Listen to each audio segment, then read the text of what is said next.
Si, ano to? Ang pangalan mo, yung, Ano yan? De Leon? hindi.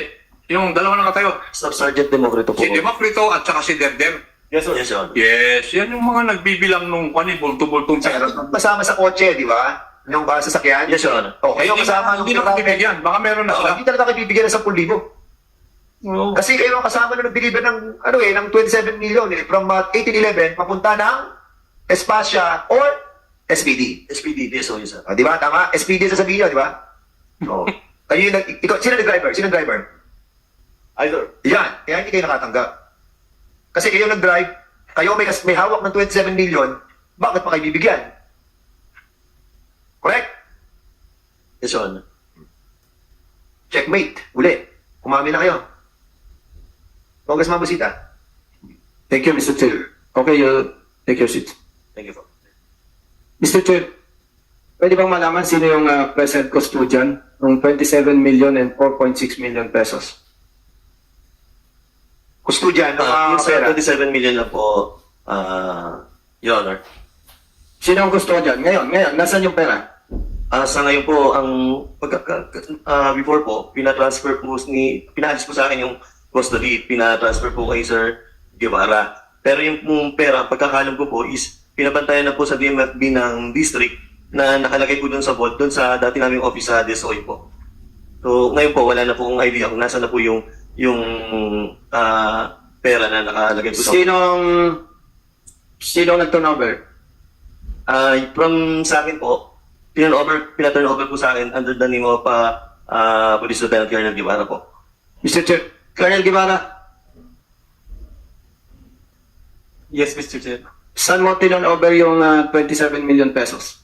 The custodian, initially, Mr. Chair, Sergeant Democrito, it was then turned over to me late September, but it was only one day since I was, after he turned over the custody based on the instruction of our former district director to turn over in my name, I was relieved and assigned to headquarters in CRPU, Mr. Chair. That is why it only lasts for a day. And after my relief, it was known to me that the custody it was turned over in the DMFB. Hindi, from Police Staff Sergeant Democrito, turnover sa'yo, tama? Yes, sir. I was relieved on the following day. So, sino nag-turnover sa custodian ngayon? I give the instruction to the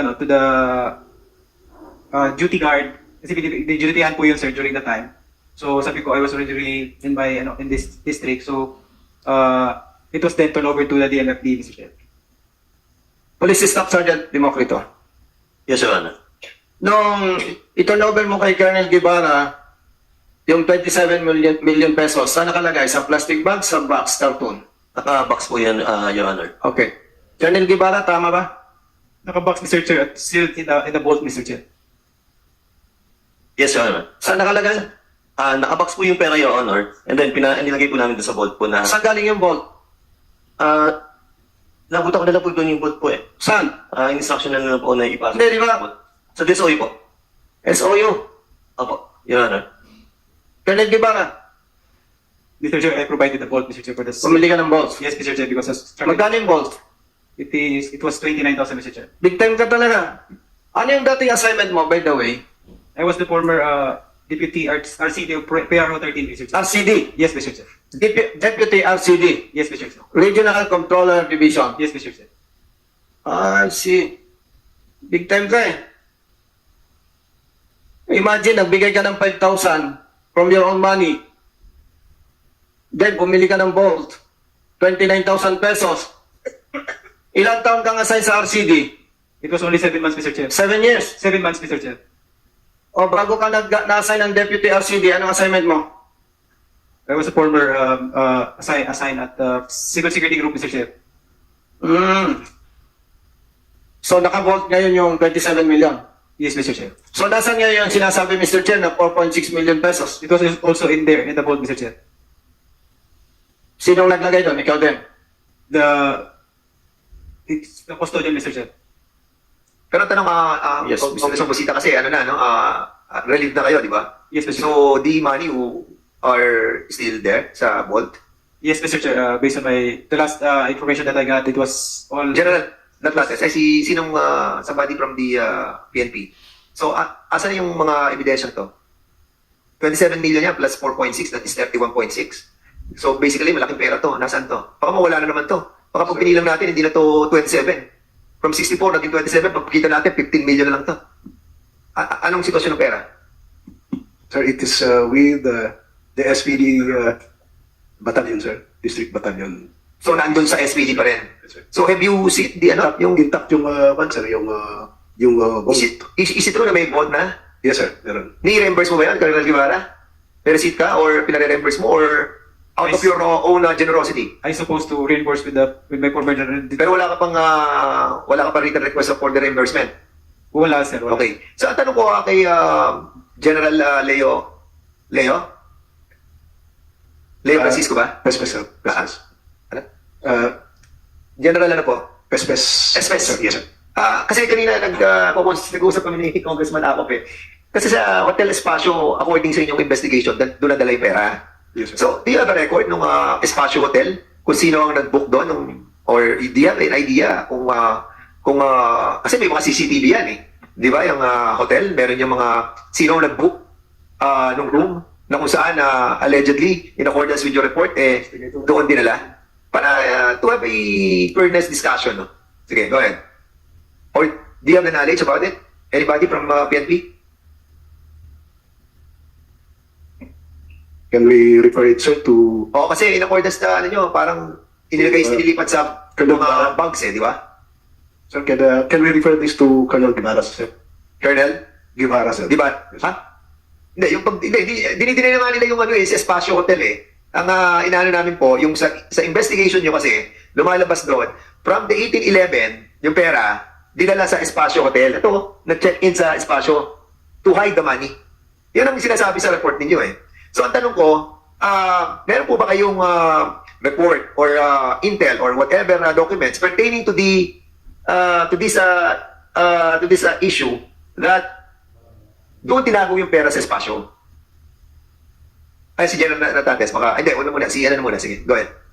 Sir, may report po kami niyan and we also have CCTV footages. Ayun, Very good tanong ko. Espasyo. Kasi kung meron kayong CCTV doon sa Espacio, nung pagpasok ng mga yan, makikita natin yan. So you have. We have, sir, nung pagpasok, pag-check-in at pag-check-out. Meron kayo nun. Oh. Sino may-ari ng sasakyan? Si Colonel Guevara. Colonel Guevara, ikaw may-ari ng sasakyan at sinakyan ng 27 million, correct? No, Mr. Chair. Sino may-ari? This Major Quijana, Mr. Chair. Major Quijana. Still, you will deny that your car entered the premises of Espacio Hotel. Kasi Yes. dapat unahin natin sa susunod na hearing na nagsisinungaling ka at nakita yung sasakyan mo na pumasok doon sa Espacio Hotel. We will be citing you for contempt. Maniwala ka. Pagbalik mo dito sa susunod na hearing, ipakukulong ka namin. Tell us, pumasok ba yung kotse mo sa Espacio Hotel noong September 16? Yes or no? Yes or no? Nahirapan ka sumagot kung hindi totoo, sabihin mo no. Kung totoo, sabihin mo yes. What? Yes or no? Mr. Chair, nangyayari na yung problema nila dun sa chat group nila na baka yung sagot nila magkabangga-bangga. Yun ang nakalagay dun sa chat group nila eh. Na yun ang worry nila. The second one is, Major. Yeah, nahirap pa ikutin si RA. Yeah. Major. Makikita namin ang video na pumasok ang sasakyan mo sa Hotel Espacio. At pag nakita namin pumasok doon, at sinasabi nyo kanina, kayo ang nakasakay sa kotse mula 1811 papunta ng SPD. At pag nakita namin sa September 16 sa video na dumating ang Espacio, sa Espacio ang sasakyan nyo, at nandito ka sa susunod na hearing, dito ka namin pakukulong. Pumasok pa ang sasakyan mo sa Espacio Hotel noong September 16. Yes or no? No, Mr. Chair. Okay. Maliwanag ang sagot, ha? Mr. Chair. Can you kindly submit to us yung video pertaining to the Espacio Hotel, no? And we will also summon the owner of the Espacio Hotel, no? Para malaman natin ang veracity ng mga information who entered, no? Doon sa area at sino ang nagbayad noong booking nila sa Espacio Hotel. Can you? Yes, Your Honor. Okay. Sorry, Congressman Busita. Yes, Mr. Chair. Turn. Maganda rin po na makita doon sa video yung bulk ng pera, Mr. Chair. Kasi doon po sinasabing na transfer muna eh. Yung perang nakuha doon sa 1811. So, maganda po na kailan po kaya masasubmit sa committee yung video, Mr. Chair? I think si General Natates I think you have the copy of that video, no? Sa espasyo. Yes, You have? yes, Your Honor. You have? It's here? Yes, Your Honor. On the lobby of the hotel, Your Honor. Have you seen the car entering the espasyo hotel? We cannot ascertain about the car, Your Honor. Yes. But the owner of the espasyo hotel, have you... of course, kita nila yan eh. Di ba? We requested for footages of the CCTVs and copy of the CCTVs, and the one available was on the desk or lobby. Yeah, okay. Can you coordinate with the MMDA? Kasi meron silang 1 year na yung mga dumadaang mga sasakyan sa lahat ng mga from 1811, makikita nyo yun eh, 1811, yung sasakyan na yan na dumaan sa mga area, kung papunta siya ng SPD or papunta siya ng espasyo hotel. That can be retracted, can be retrieved from MMDA. Coordinate with Chairman Don Artes. Ha? Mr. Chair, in connection with your request, ano yung sabi ninyo? Mayroong logbook? Have you seen the logbook of that hotel? May I refer that to the Intel? We requested for a copy of the CCTV nung specific time na yon.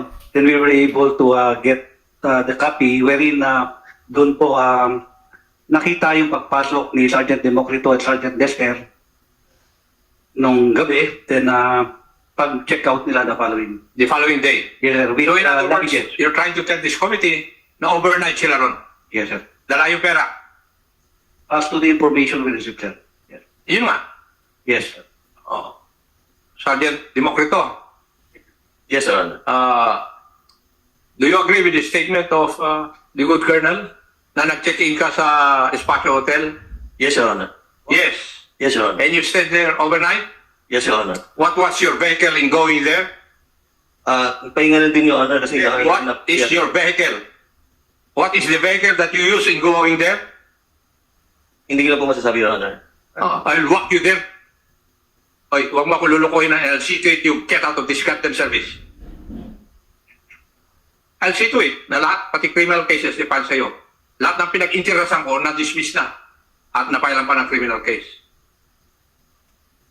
Ibig mo sabihin, hindi mo alam yung sasakyan na ginamit mo pagpasok, may tinatago ka. Your Honor, nakapag-execute na po kasi ako ng mga affidavit namin doon sa mga So what? depensa po namin. So, I invoke my right Ako, sasakyan na ginamit ko, Your Honor. pagpasok sa Espasyo Hotel. Hindi ko na po masasagot, Your Honor. Hindi mo? Masasagot po. Hindi ko sasagot. Hindi mo masasagot. Opo, Your Sino kasama mo? Staff Sergeant Danilo Desner po. Sino? Staff Sergeant Danilo Desner po. Sino yun? Would you have the same answer na hindi mo rin alam kung anong sasakyan ang ginamit nyo? I cannot recall, Your Honor. You cannot recall. Sige, your day will come. But Congressman, ako pa, just like to remind you that these people, no? Ano pa ng salita? Ikaw? Staff Sergeant Democrito po, Your Honor. Democrito, saka yung driver, ano pangalan? Kayong dalawa ang kasama doon sa pinaglagyan ng pera. Di ba? Sila nga At kaya nagbilang. yung masasagot yung mga katanungan ni Congressman Akop dahil yun ang ginagamit yung sasakyan. Yung sasakyan ni Tihana. Di ba? Kaya yun yung masagot kasi yun ang totoo eh. Ha? Pinatatagal nyo, they're just prolonging the agony. But at the end of the day, magkakaproblema kayo at magkakaroon kayo talaga ng kaso at makukulong kayo. Maniwala kayo sa amin. Mr. Chair, Sige, Congressman Busita. baka si Staff Sergeant Democrito and Sergeant Dexter, baka gusto niyo yung bigyan namin ka ng second chance. Anong sasakyan ginamit niyo? Anong sasakyan ginamit niyo? Yun na po maalala, Your Honor. Sergeant Dexter.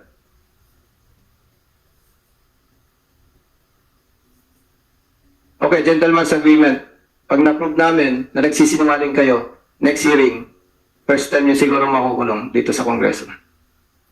Mr. Chair, thank you. And we will make it sure, no? If this, well, it's all allegation coming from us, but we are basing our allegation on the submitted documents to us, and then we will be deeply dig on this issue regarding that car that entered sa Espasyo Hotel. At pag nalaman namin na sasakyan mo, Major, Tihana, at kayong dalawa ang nakasakay doon, pagbalik nyo dito, we will be citing you in contempt. Mr. Chair, Sige, Congressman ako. I'll just add to the statement of the Honorable Busita. I will not agree na dito sila ikulong. Doon sa Quezon City Jail siguro sila ikukulong. That is also in accordance with our rules. I agree with that, no? So, any other issue that this committee wanted to tackle before we... sige, Congressman ako. Mr. Chair, I do not believe na yung NCRPO mahina sa pag-reconstruct ng mga videos. Kasi yung pinapadala sa akin, kulang-kulang na videos. Kasi hindi may padala sa akin dahil na siguro dun sa pagputol ng connection or whatever. But I would like to believe na merong capability ang PNP na mag-reconstruct ng mga videos na ito. Now, may I ask, do you have that capability? We will ask the anti-cybercrime group with that capability or undertaking, Your Honor. Now, do you have any other videos that have not yet been presented here? Yes, Your Honor. Can we have the privilege to see these videos that have not yet been presented? Yes, Your Honor. So, Mr. Chair, That video is pertaining to what? The video showing personnel from DSOU entering the Espacio Hotel, particularly at the lobby, with baggages and the exit, and when they check out at that hotel. But can you see clearly the faces of those? If you can? Yes, Your Honor. Can we see it if the committee will allow it? So we will be allowing it to be shown. Kasi yan yung yes, we will be allowing it because that's precisely what we are discussing a while ago, no? They are denying that yun yung sasakyan, no? Pero nakita natin yung si Demokrito saka si Deslen ba yan? Deslen? Sila yung nakita doon. Yes, Your Honor. Okay, sige. Para lang ma-confirm na natin na talagang nanggaling sila doon, no?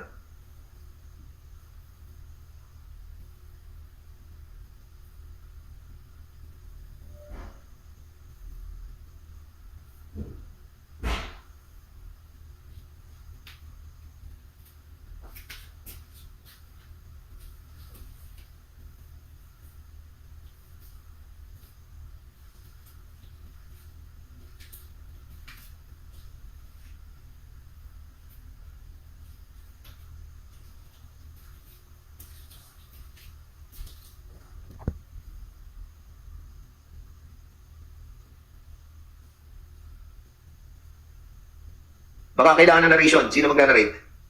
Sir, with your permit.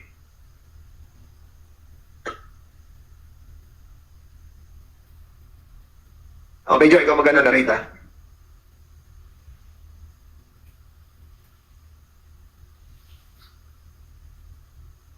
Yes, sir. Good afternoon po. I am Police Major Jeff Delantes, the Chief Counterintelligence Section of NCRPO. Chair? We requested a copy of the CCTV to the Chief Operating Officer of ACC Building Management Incorporation, Bayani Road, Fort Bonifacio, Taguig City, in the person of Lawrence Bernes Pabila. Yan sila? Tapos po. Paki-post niyo muna. So, sino yung nauna? So, ito pong nauna, sir, si Sergeant Demokrito at yung pangalawa po si Sergeant Disler. Okay, go ahead.